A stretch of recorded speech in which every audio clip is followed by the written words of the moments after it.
Edhe pse me rreth 20 ditë vonesë, bujqit në rajonin e Tetovës nisën të shkulin patatet. Bujku Shaban Karimani së bashku me familjarët dhe punëtorët ditor po mbledhin patate në tokat e tij. Ai tregon për arsyet e vonesës dhe llojet më të preferuara të patates në rajon. Perioda kohore është faktikisht me 15-in e 9 muaj deri me 15-in e 10, po si mjet për shkak të rreshave atmosferike në kohën e fundit. Shkaku i të rreshave janë të më pak, patat janë përmban lagështi më pak. Kurse tash me të rreshurat e fundit ka marrë lagështi mbi atë mas që i nevojitet.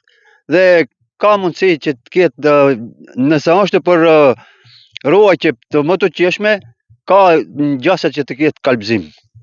Kjo është lloj patates Lucinda dhe Arizona.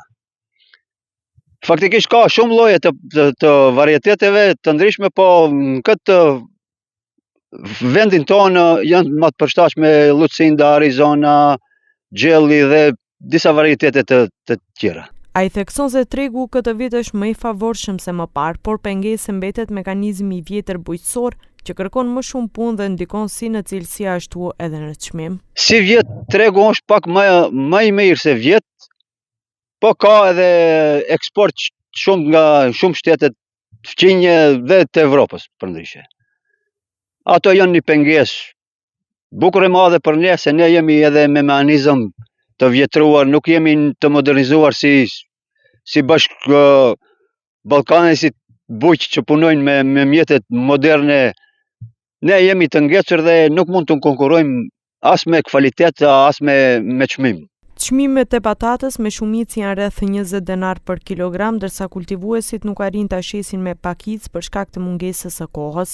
Çmimi i patates përafërsisht 20 dinar llogaritet. Varet nga kvaliteti, nalt poshtë është 20 dinar. Bisedohet me shumicë, ndoshta tregjet e vogla me pakicë që janë çmimet i kanë pak më të nalta, ama ne nuk kemi kohë me u marrë me pakicë, se nuk mund t'i bësh njëjtat punë, edhe shitjen me pakicë edhe prodhimin. Karimani përmend gjithashtu se prodhimi varet shumë nga kushtet e motit. Këtë vit ishte thatësia e madhe, ndërsa vitin e kaluar breshëri dëmtoi patatet.